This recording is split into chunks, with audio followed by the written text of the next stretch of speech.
Hey guys! Welcome back to Let's Play Xenogears! Last time, we completed pretty much everything there was to complete here in the Goliath. Really wasn't as hard as we were thinking. But now that we've gotten all the way to the control room, what is there to do next? Well, let's talk to Satan since he seems to know what's going on more than anyone else. Let's be seated and watch the show. By the way, there is one little bit that we'll actually have some input on in this video, but most of it's going to be cutscene, just in case you were wondering. Yeah, well, I think you're going to be fine there. We're going to launch this thing and hopefully not blow it up in the process. And again, because this is a launching sequence, not a docking sequence, I won't put the counter up. I don't think there's any docking section. We're kind of undocking and launching, so... oh well. No counter today. Though it definitely does take its time.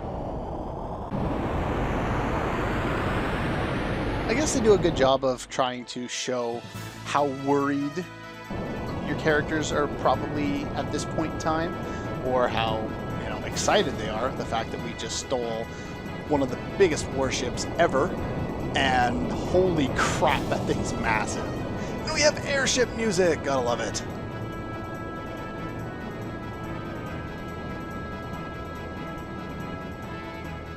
And a very, very long fade. Alright. Now that we've got this thing up in the air, Satan. Okay, we're in good shape. What are we doing with it?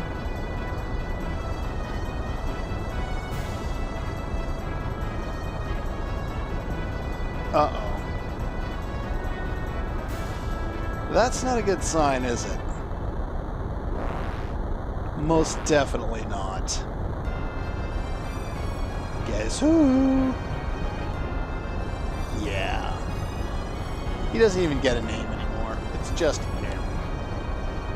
Everyone else seems to be going with the indefinite pronouns. We might as well join in too.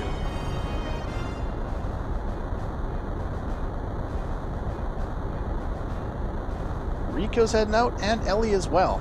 Now, this is why I'd recommend the party of Ellie and Rico going into the previous battle. So if you haven't done that, I don't think it gives you a chance to select your equipment if you say had Satan in the party. It's also why I didn't upgrade Satan in any way, because he's not available for this fight. However, that's not a big deal, because whether you have him in this fight or not isn't going to make a whole lot of difference. Oh? Oh, so we can't have an airship yet. Well, that's nice. Here we have Super Guided Shot, which is basically multiple Kamehamehas and ow, ow, ow. And it halves your current HP. And he usually starts off by attacking both the guys. Well, that's not always the case. However, he won't actually attack Ellie in this fight at all. He will not attack her. And if the other two are made unconscious, he wins the fight. Now, you have a greater chance of hitting him with these, but he only has 5,000 HP, and although we've seen him beat up Gears before, we can hit him with 30 fuel attacks with the X button, and it does a little more damage, though he does have decent evade, so you may want to watch out for that. This battle can go one of two ways.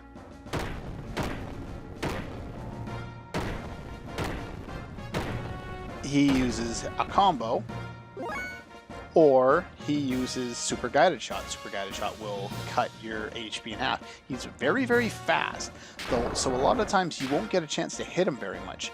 There you go, see? Pretty much, if you start missing, you're in trouble. If you don't get hit too much, and if he seems to balance between the two quite nicely, remember you can't do death blows against human-sized characters with your gears, so you're stuck with 30 fuel attacks. But you're you got to be careful here because basically now Faye is dead. Now, I will let you know in a moment here, probably because my next attack should finish him off, assuming it hits. There we go. Yeah, it doesn't matter whether you win this fight or not. Yeah, it doesn't have as much meaning now that we see Faye laying on the ground unconscious. This fight, you don't have to win. Whether you win or lose, no experience, no money, no change in dialogue. Hold on tightly. Now, this reminds me so much of Sid in Final Fantasy X. Don't be falling now! I can't do his voice, but either way, anyone who's played 10 will get the reference. You hear that damn fool say it often enough. And we've knocked off both man and gear. So, we win. That's good. Of course, since Faye's unconscious, he's probably, falling to the ground to his death now as well.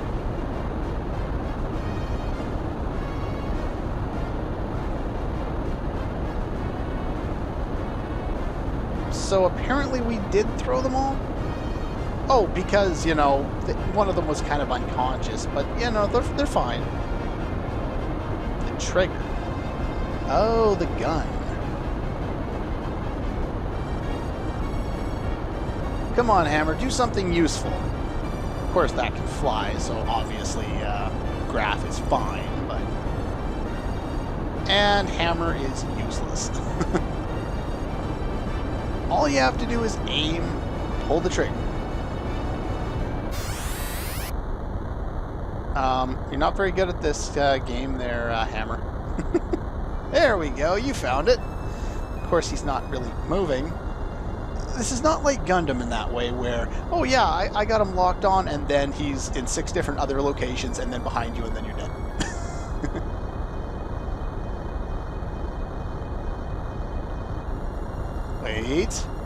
Wait for it, let him get closer. So basically, Satan's strategy here is exactly the same as Vonderkamp's strategy before. Let him get as close as possible so he can't dodge and then hit him. How does this work for Satan, but it doesn't work for Vanderkamp, considering that is a huge gun against a gear? You're not a genius. Not at all. Did they fall off? Oh, no, there it is.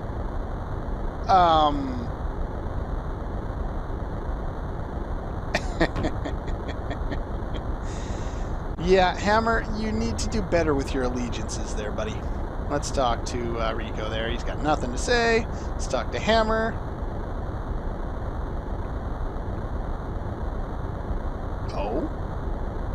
Shut up. And let's talk to Ellie real quick. I don't think she has much to say.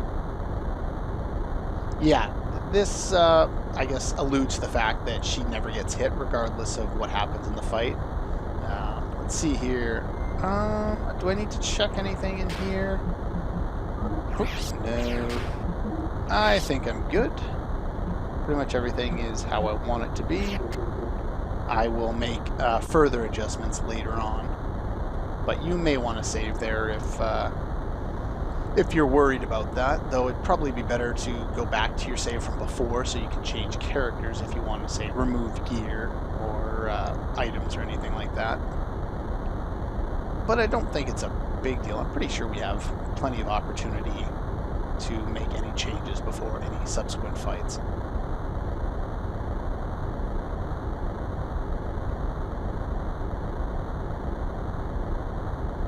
And what kind of a feeling would that be? Deja vu, huh? Being watched. Well, we were being watched, but we kind of shot him out of the sky.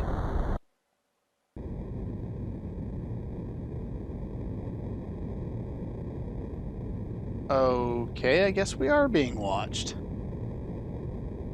It's Kislev's. It should be, what is it?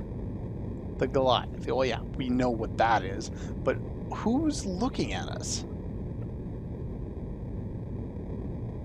So what's that got to do with you? Are you from? Yes, he's fine. So is the ship. It's like, where the hell did this come from? They just randomly throw characters that, for all likelihood, should be dead up against us. If you remember what Satan said when he met up with Faye in D-Block, is they were buried under the sand.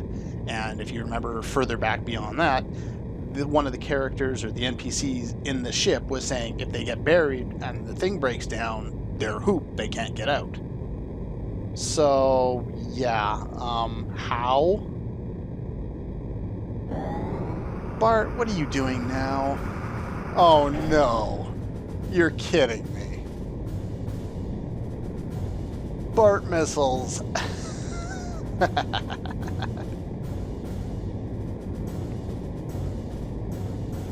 You can see where this is going. This is not going to end well for anybody.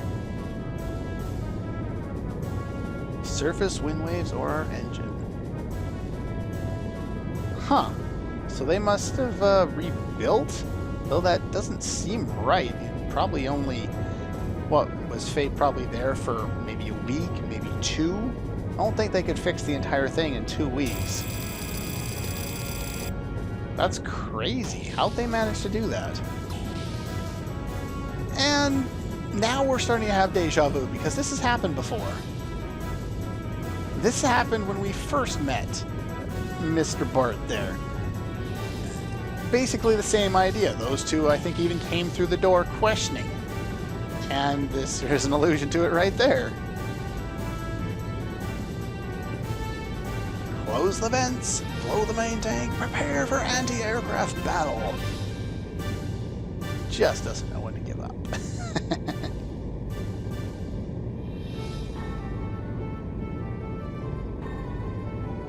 Yeah, he needs, you know, the support of the crew members.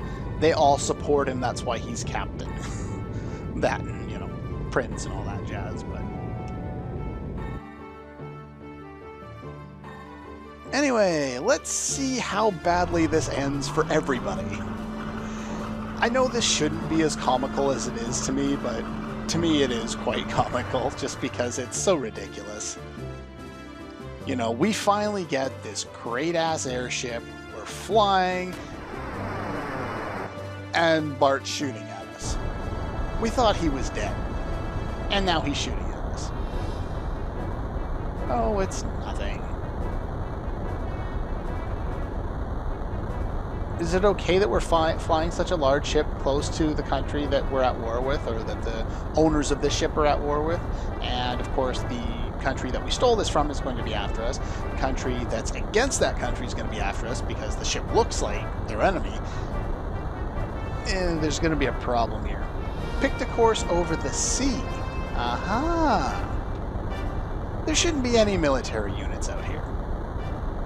And it won't go down easily. Unless you hit it with a Bart missile.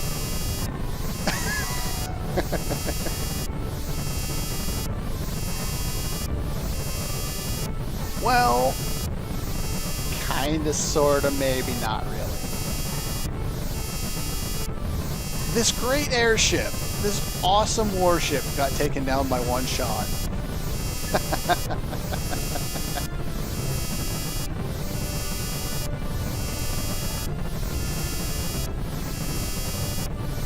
No, obviously not. Well, Satan, thanks for saving us again. Get your ass out of here, Hammer. Yes, sir. Go on, Rico. Yeah, take his ass out. He has no idea where he's going. That ship. Yeah. Sigurd. Yeah, no doubt. It's not very effective. I'm not sure if he's referring to Sigurd disciplining the prince, which I'm assuming it is. It could also be him disciplining Satan for managing to escape, you know, the destruction of the last ship. You know, when it was in the wherever that was, the desert there. Uh-huh. Probably hit it because it's a prototype. Why is there no more celebratory music? Did you seriously shoot it when it was on direct course with where you were, Bart? Are you that stupid? I told you this wasn't going to end well for anybody. I wasn't lying. We got Crash and also Crash. And now everyone really is dead. Game over. No. But it's almost funny enough to work. Anyway, with that being said, we now switch back to Ramses and Miang.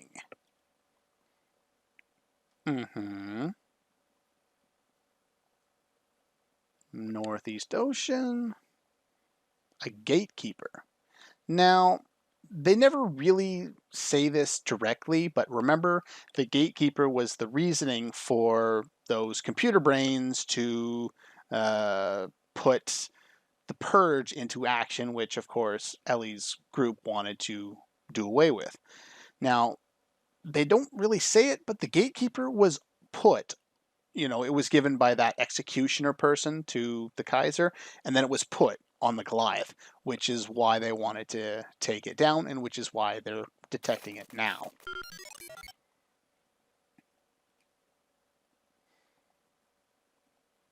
Shivat. Something aura, Eiffel aura. I'm not sure how you'd pronounce that. I don't even know what language that one's from. Oh well. I didn't think we were going to get into that yet. Oh well. I have time to look that up later.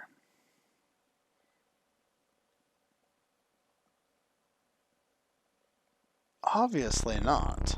Uh-oh. Graf is in league with them? I know he kind of talked to Miang before, but, like, he's known to them as well? I thought that was just, like, Miang and Graf had some kind of a thing going on.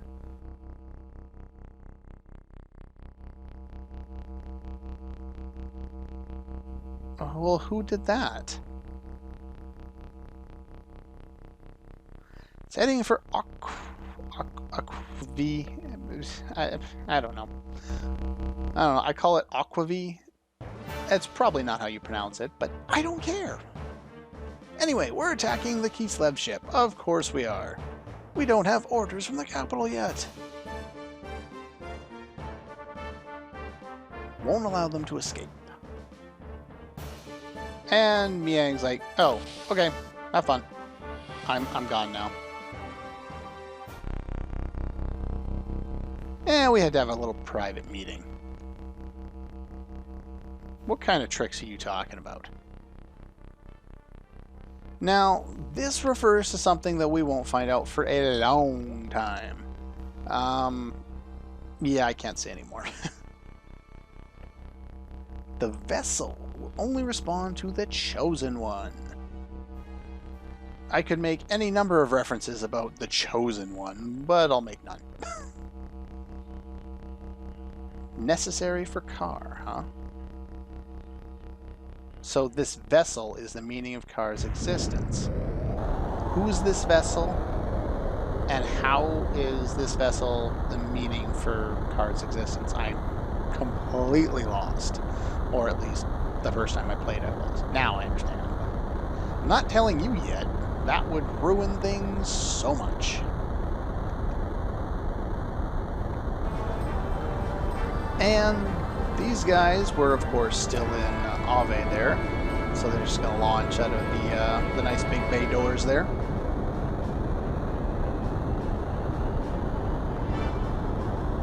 And we get very determined music. Gotta love it. Take boundary between gates 1 and 2. Okay. Kelvena. Domina is withdrawing in Haishao and will pursue the aerial battleship. So we have Dominia whatever her name is heading for us as well. That's great. And we don't even know if we're alive yet. We haven't seen that yet. Of course, the game's not over, so it's implied, but... To excavate the anima relics in Ignis. Watch over the lambs. What is he doing? He is on the transferred ship, probably after him. So, are these guys referring to the vessel? Is that the him that they're referring to? Okay, now, Nickgret, it was supposed to be, I think it's regret. It was just translated wrong. At least according to some of the forums that I was checking out to kind of explain this, because it was capitalized. I was like, I don't remember that having anything to do with anything. I kind of went through this scene the other day, briefly. So there's multiple subjects around him, which we're assuming is the vessel. Vessel of what? Who knows? That possess an animus factor. And I haven't really explained anima relics and animus. I still can't. Now, this is only, I think, ever mentioned here and at one point much later in the game. And at that point in the game, I will probably forget to mention it, but this refers to a certain person in this world. I'm going to say that and nothing more.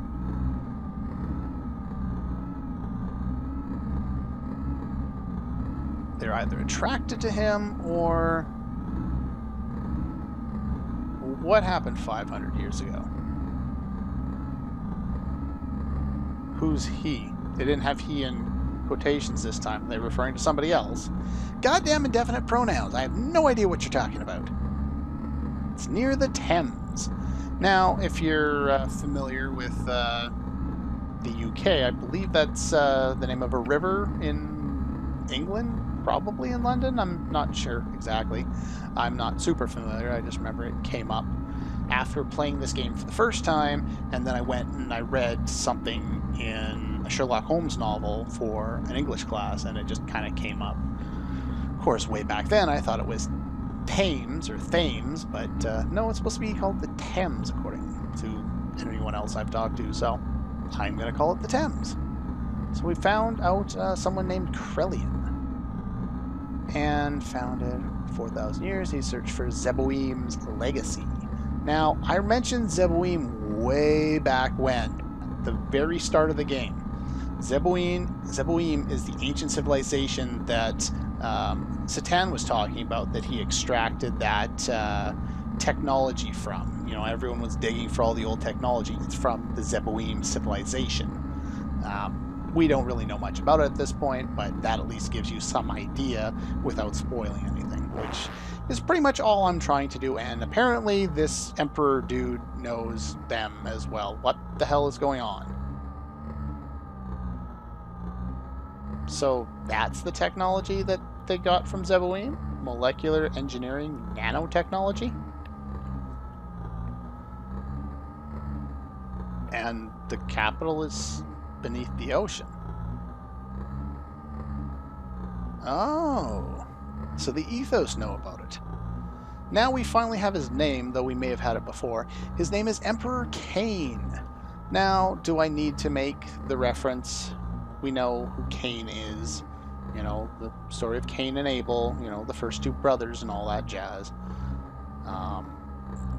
I will get into the significance of him being named Emperor Cain later, once more information is revealed.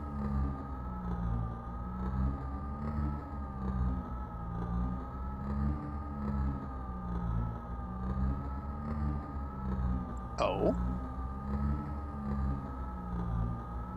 What? Who are you giving this ability to? You know what he's thinking a lot of the time? Is that because of that memory cube? Oh.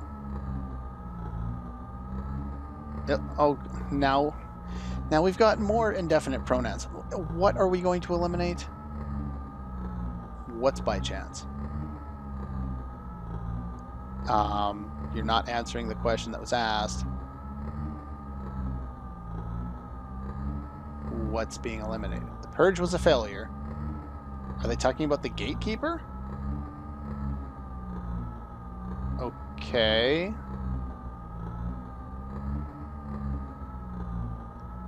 So you're worried about him. You talked about killing him. And now you say he's insignificant. I think you guys have a little bit of an issue here. What would never be a remedy? Killing him? This term, just ignore it. I can't remember exactly what it means, but you can't give it one definition from what I looked up, and it just, talking about it would go to plot points that I don't want to get into right now.